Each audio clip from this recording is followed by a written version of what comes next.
Alright, how are y'all doing? I'm just going to go over some simple tools that I use on a daily basis here, just pruning and everything like that. And just some, going to go over some really basic stuff like pruners and, trowels and all that, and then pots, and go from like this really small stuff to the bigger stuff. Anyway, so we'll just start off with some basics. It's good to have a water. Preferably, just so you know, I don't have everything that's perfect. I don't think anyone does. This is what I got. It works. It holds a lot. I probably do 2 or 3 of these throughout the whole garden. But I mean, I've got some citrus trees inside. I'll show a clip of later. I've got 3 bushes, well, 4 bushes, 3 of them blueberry, 1 of them rose, some flowers.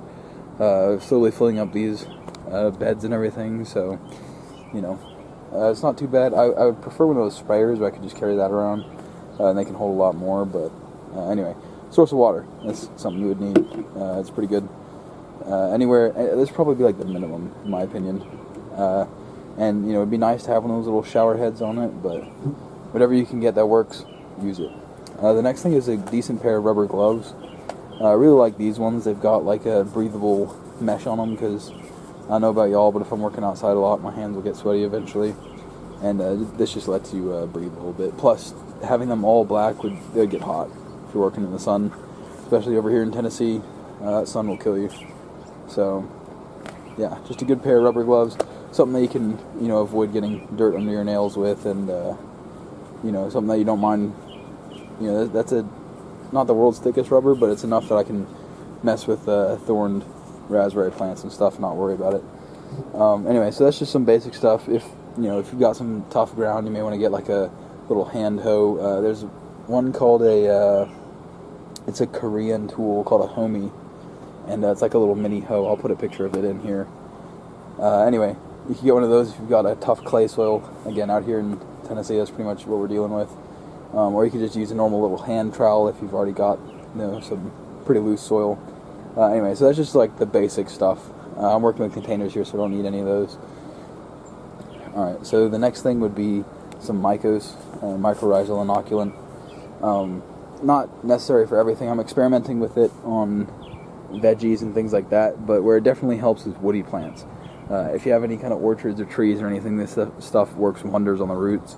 You can farm it in wood chips and just use those wood chips and everything like that, but it's a little bit easier when you put it in to just go ahead and stick that on there and then feed it with compost. Those 3 blueberries have all been treated with it. I think I did the roses as well, actually. Not that that's necessary, but, might as well. The next thing is, if you want to get more out of your garden, rooting powder. This stuff helps a lot if you're trying to propagate any of your cuttings or anything like that. It's not guaranteed, and this stuff's pretty weak. This one's that's 0.1%. Sorry, I got some AC turning on. This one's pretty weak. It's 0.1%. You can get all the way up to, I think, like 1% I found. Obviously, if you've got stuff that just doesn't really want to root, that's going to be your best bet. Alright, under pruners. So these are going to be your big things. I use these for pruning mostly like the bushes, these blueberry bushes and stuff. These would also probably be good for harvesting like broccoli. Any of your thicker stuff would do that. Now these I got for bonsai, which I've been recently getting into. I would say these little needle nose thing. Brand doesn't matter. I mean, get what works for you. But I got these for bonsai, and it's been taking longer to start that up than I thought, so I've been using them in the garden. And actually, thanks to a video from Shallnot, I caught my garlics trying to flower. I just pruned those off, and this thing too. I've got a little dying thing here. I'll show you. These garlics I normally struggle with those big ones. Check this out. I mean, it just cuts it right off. And these little ones are pretty handy. There's like voles and everything running around. Yeah, there you go, running. Anyway, so yeah, this thing's pretty handy. Let's see if I can get the very tip of that off. But like, these garlic flowers are usually pretty delicate, and when you try and use those big pruning shears that I showed you earlier, it'll just mush them and smash them, and then it's never good. I gotta harvest some of these greens here, by the way. Anyway, but yeah, these things are great for the smaller stuff. Any kind of like micro pruning, you could use these things. They work pretty good. I do recommend keeping this little condom for it, because they will stab you. Don't ask how I know. The next thing also has to do with propagation, but this is going to be difficult to open. That's what it's going to be. So this is going to be a little bit more advanced once you've got some trees and stuff. But this is a what do you call it? A grafting kit. So it's got a little knife to clean up ends and everything. It's actually a decent little knife. But yeah. So I've used this a couple times, just like experimenting and stuff. But if you really want to maximize your output of a garden, rather than cutting out all those trees, you can pollard them or coppice them, depending on how you want to do it, and then graft on different fruit varieties. So I know a guy, I'll put a link to his video, Edible Acres, who, I don't know if he uses this exact tool, but he's grafted like multiple apple varieties onto one tree. I believe it was an old hemlock or something like that. But yeah, so I mean, this stuff's good. It's got some tape on it. I mean, the least plastic the better, but if it helps you get stuff started, then, you know, do whatever works for you, is what I'm trying to get at. So the way this works is you've got like some scissors to clean things up, and then here's your main this little black end that's coming through. That's your main pruning shear there. And so there's a couple different ones you can do if you like the whip and tongue, if you like the standard little like V-knock or whatever. Let's see. Okay, so then it's got a couple different blades, and it's got everything to replace it all in one. It's by no means an ad for this particular one. I'm struggling to get these blades out, but I just want to show you how they work. Pardon me. Okay. So you've got different styles. This is, I don't think this technically is like a whip and tongue, but it works kind of the same. Let's see if I can show you that. There you go. So you see it's like a little lollipop, right? So part of what actually holds the thing on is just the pressure, like the shape.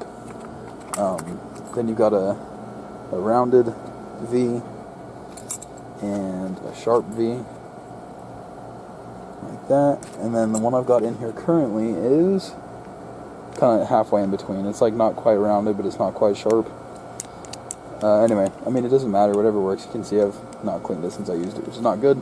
You should try and keep these things as sanitized as possible, because, you know, you're working in the plant, basically, working with its vascular structure and stuff, so you definitely want to keep it clean. Which one is this? Oh, these are replacement blades, I believe. Yeah, this is a pretty good little set. I think this cost me something like $20-30. I mean, you get a lot for it. So, if you've got some trees that you want to turn into fruit trees, or some fruit trees that you want to propagate or anything like that, this is good, and it's nice to have some rooting powder on hand. Just helps you get things established. Alright, so I'm going to go into some things I don't use. Now, I will use this when I'm like clearing brush, but these are things that I would not recommend using. I mean, use what you got, but you can do better. This is probably my favorite axe ever. It's a, I don't want to pronounce that and get it wrong, but Gransfors Brook. It's a Swedish axe. Incredibly sharp from the factory, reliable, beautiful handle, really, you know, just a great tool, but I wouldn't use it in your food garden. Same goes for the K-bar. I mean, it's reliable. It's a big fucking knife, and great for working. You know, if you're like working out in the field or something, you gotta cut branches, whatever. You can do a lot of work, especially if you got both of these. You can do a shitload of work. Even cut down small trees, stuff like that. Obviously, you know, limited in width, but still, you can get a lot done with those. I just wouldn't recommend using them in your food forest. You should be a little more delicate with your food products. Okay, the next thing is starting. So I already kind of talked about propagation with the rooting hormone and stuff, but with veggies, you're mostly going to be propagating through seed, which, by the way, learn your perennials, annuals, and biennials, and when they seed and what bolting looks like and things like that. Shalnot had a good video on that for, I believe it was onions and garlic, and anyway, just keep an eye out for that kind of stuff so you know what that looks like. This is again, no advertisement for the company involved, just what I use. These little hex trays, and they have little slits you can see there, and so what I'll do as well. So this is what it looks like. You've got two. You don't have to split them, but I always do. You've got two trays here, so you can plant a couple at once. You've got the growing dome that keeps things nice and humid and hot early on, and then you've got the tray. So what you want to do is fill this up about halfway with water, and then put soil in each of these, and it'll wick up the water. You don't have to worry about it. And then plant to your required depth, and then for the first, I would say at least a week, you want to keep this lid on, and that keeps humidity in, so you're not losing water so much, and keeps it a little bit warmer, kind of a micro greenhouse effect. These things are pretty good. Again, no advertising for this particular brand. It's just what I happen to use and happens to work well for me. Let's see, the next thing for propagation would be seed. You could call it like variety selection or whatever.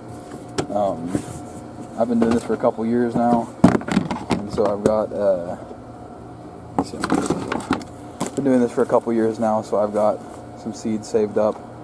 I really like the system I have here of using Ziploc bags. That keeps a lot of moisture out and everything. You just want to make sure you do this where it's relatively dry, so you don't trap too much moisture in there in the air. I had a problem with some garlics one year doing that, but I like to get any kind of bag that has like a little white labeling thing, and then just label as I go, as I purchase each variety and save seed and everything. And then if I've got, let's see, back here I have a good example. So yeah, for like small stuff, I'll just put it in a small bag and write on it. I mean, that's suboptimal because you can, barely read it, but I don't really smoke that much tobacco, so I don't need a lot of it. Same with tomatoes, just got into them, trying to learn to make like tomato paste and all that. But let's see. Okay, here we go. So this would be my celery. Yeah, so I've got two different varieties, one of them I opened. So just to make sure the seed stays in, I put a smaller bag in there. And I need to label that bag, by the way. But yeah, so you just want to have a good collection, a good place to store it. Cool, dry, all your normal food stuff. These are my planting diagrams for each of my seed trays. So I got a couple of them here. Alright, so I haven't really started this one yet, but it's also good to keep a journal of your garden. Just like when you're putting stuff out and when stuff's actually getting into the pots. I found this idea after I already started all these, unfortunately. But I am going to keep track of what varieties do well here in Tennessee, what varieties do well in pots versus in the ground versus, planted with this and that versus whatever. One running experiment I do want to keep up to date with you guys on and just record and make sure I, document well is the mycorrhizal fungi in food forest. Now, it's probably best not to put it on onions and garlic and stuff that you're going to dig up. Not that it's a huge problem, but I just don't want that on my, I'm going to eat the bulb of the onion, and these things interact roughly where that is. Not that that's bad for you as far as I know, but again, just experiment, write it down. That's the most important thing. But now, since I've mentioned the containers to grow in, I will cover that next. Okay, so we've already looked at the seed starting trays, but these are really going to be the smallest containers that you have. From there, I've got an example here with this. This is a Cherokee Trail of Tears bean, and it was just getting way too big. One of the roots was like almost a foot long, and was obviously going out the little watering hole there, and basically across by 6-7 cells. So I decided it was time to give them a little bit more space, which I use these plastic cups for. They hold enough soil and water that you're not going to be depriving it of anything that it would have had in here, but it's getting more space, and so I use them. These are some of Dugan's garlics that are just getting pretty big, and I think those are the Shandongs. Anyway, their roots were starting to reach the end of this as well, so I thought, heck, if I'm pulling up some, I might as well put the rest in there. Now, one thing I do is the next step up from this would be if you're trying to grow a particular variety of something or have separation, or if you've got something you need to bring in and out, I'll put it in one of these smaller ones. There's about 4 sizes of these that I use, these plastic things, and I find they're pretty good for growing. At least so far, that's what I've experienced. This is an elephant garlic, and I've got it in this like little mini pot, and this little bottom ring here is essentially like a watering tray. It like retains the overflow water. It's pretty good. As soon as you get up past that size, which is this size, you get one that actually like retains the water in the hole there, and I really prefer that design. But for small things like, this garlic will have pretty long roots, but I'm not necessarily killing the plant by putting in such a small thing. If I left that elephant garlic in there, it would certainly get root bound and everything and suffer. So these are some of the recovered grapes that I was talking about in a previous video. And so I use these medium-sized, I'd guess that's like a 1.5 gallon, 2 gallon pail. Actually, probably closer to 1.5 gallons now that I'm visualizing it. Fuck it, we'll call them 2 gallons. So these 2 gallon pails, they're pretty good. That's what I would use for individual plants, kind of like these grape plants. Anything that you're growing, or what might actually do pretty well in there is, got interrupted here.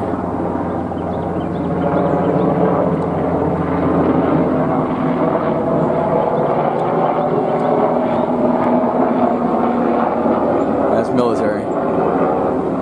Anyway, so I find these things to be best for like your vining plants and stuff. Things that aren't really going to grow deep as much as they are out, because they can, roots can fill that without getting too root bound. As they get older, you can move up in size and everything, but these guys are just here until they have some decent roots built, and then they're going to our other property. Behind them is where I'm going to put my herbs. This is like the smaller size of the long trays that I have over here. And so this is a good size for herbs, just because, herbs don't tend to get too deep a root or anything like that.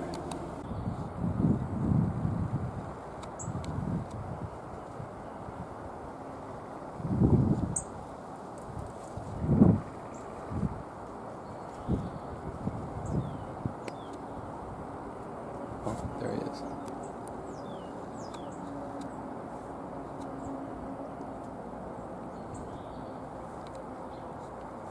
He disappeared.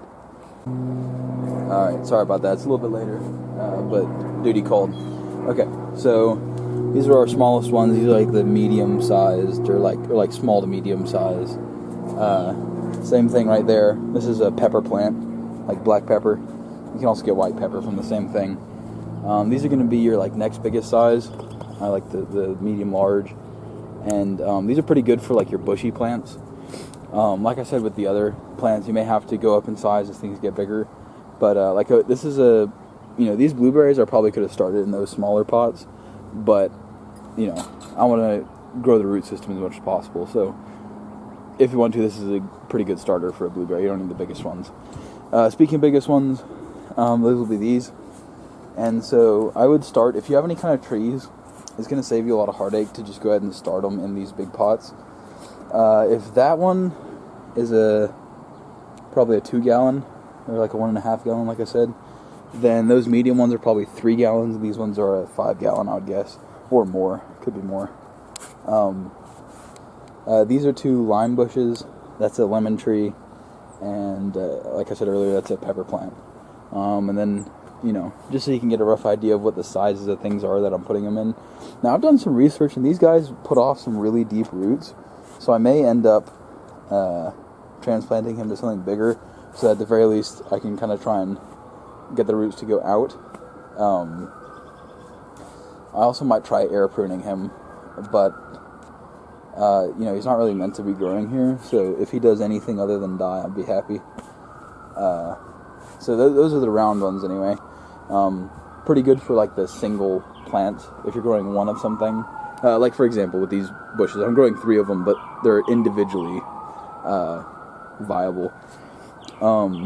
For the what do you call them? For like things that you want to grow in bunches, right? So like you get a lot of broccoli. Sorry, that is super inconvenient timing.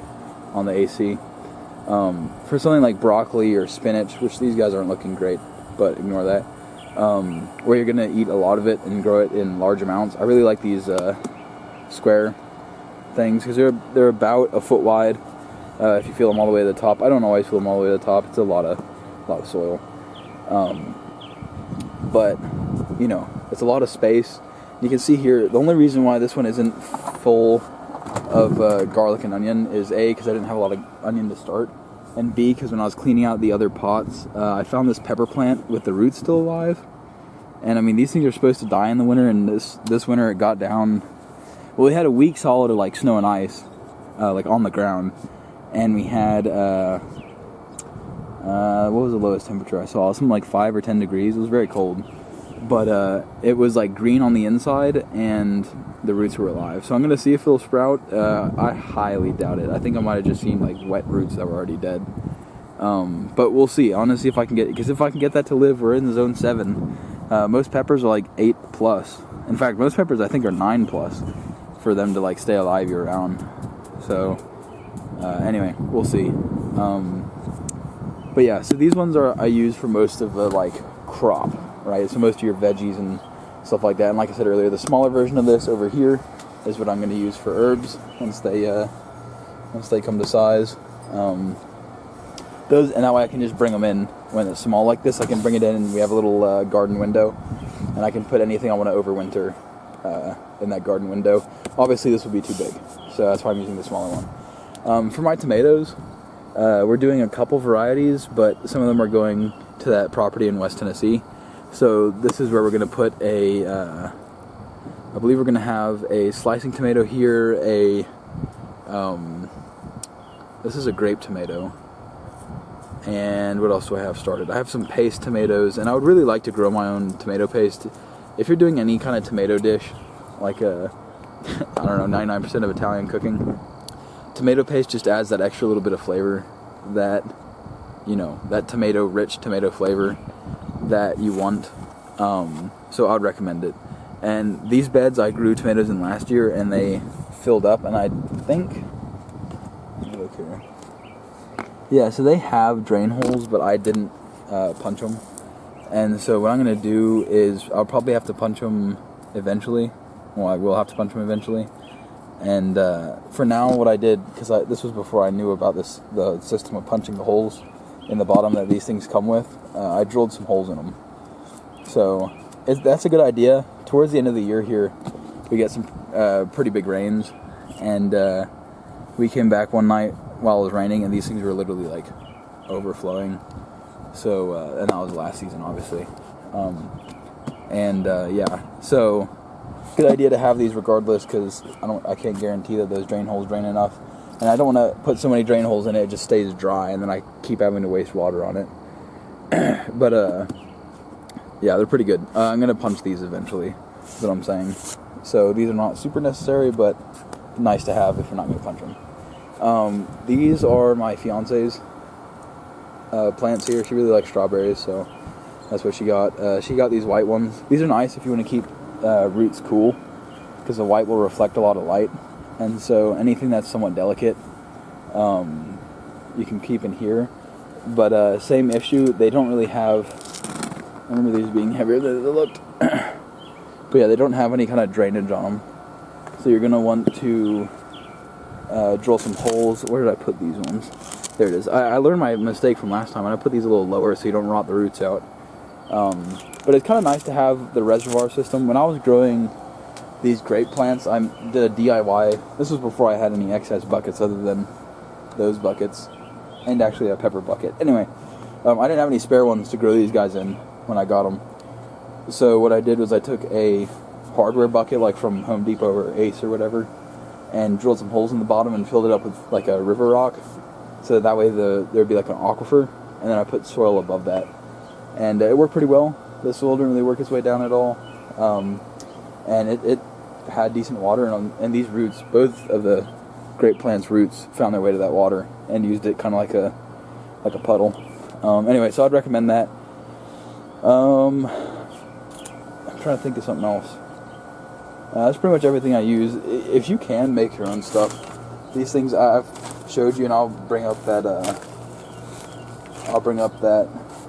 picture of the stuff I found, but you can find all sorts of garbage in this. Most of it's going to be plastics. I don't want plastics in my food, so I don't use these if I can avoid it. The guy who lived here before has passed away, and he had 2 bags of this, and I thought, heck, might as well use it if I've got it. So, yeah, they're good. Just keep an eye on it. Like I said, make sure you sift through it a little bit.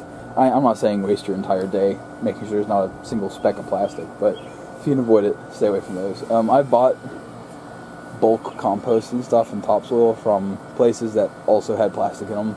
So the best way is to just make it yourself. I've got a little compost generator in there. I'll show you what it looks like. Basically, anytime I have excess soil that I don't have a place to put or anything like that, I'll put it in here. So as you can see, there's a lot of soil, some trimmings from the stuff I made, and it's black, so it keeps it warm. And there's some old flowers, some trimmings, eggshell. I mean, I just put everything in there, and I've got holes drilled in the bottom to drain it. And I've seen worms going through this, because if you dig down not very far, it's not only dirt but wet.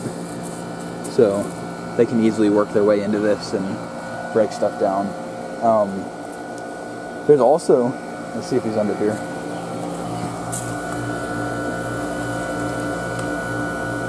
No, he moved. We used to have a resident salamander that would live somewhere around here. Not that he has anything to do with this, but just some cool wildlife that comes when you start observing and everything and trying to make stuff nice. One thing I'm going to update you guys on is these potted trees. I mean, like, they're citrus and kind of fancy, or not fancy, what do you call them, tropical. So I'll let you know if they grow well here in Zone 7. Obviously, we're not going to be leaving them outside during the winter, because that's just, they're going to die. So, I don't know. We'll see what the air quality's like between inside and outside, and I don't know how often they're going to fruit. I don't know really anything about citrus, so we'll see. This guy I'm really concerned with. He's a zone like 10, I think, or 11 or something like that. So he's pretty far up there in his minimum temperature requirement. So we'll see how long he lasts. But I've read I've read like 2 things about these, and they seem to do all right here indoors during the winter and all that. One thing I do want to add to this, so that's a Meyer lemon. It's a yellow lemon. That's a something lime. Did I not save the thing that told me what you were? Huh. Damn. It's some kind of lime. I think key lime. That's what it is. Key limes. I want to add an arbequina or some kind of olive, maybe a mission, an olive tree, and there's one more. I think it was one of these pink limes or pink lemons, just to see what they're like, But yeah, I'll just let you know how those things go. Keep you updated on everything. One thing I did look up, these citruses, you don't want to let them get anywhere near 32 degrees. So it's currently April 5th. Hopefully, like they say that the last frost is going to happen around April 12th. I've checked the forecast, it hasn't said that, but definitely in like the first few weeks of, or last week of March, first few weeks of April, you want to, if you've got these guys, you want to constantly be checking the weather and make sure you're not getting anywhere around that 32 degree mark. With that pepper, if it gets anywhere below like 60, I'm going to take him inside. Just because, he's small, he's easy to carry, and pretty tropical from what I remember. So he's going to have to come inside, probably even tonight. Anyway, so those are the tools I use. I counted the containers as tools just because, I wanted to wrap the video all up into one. And these seed boxes are good. You want to get one that seals pretty well, relatively tight. But yeah, that's pretty much everything. Thanks.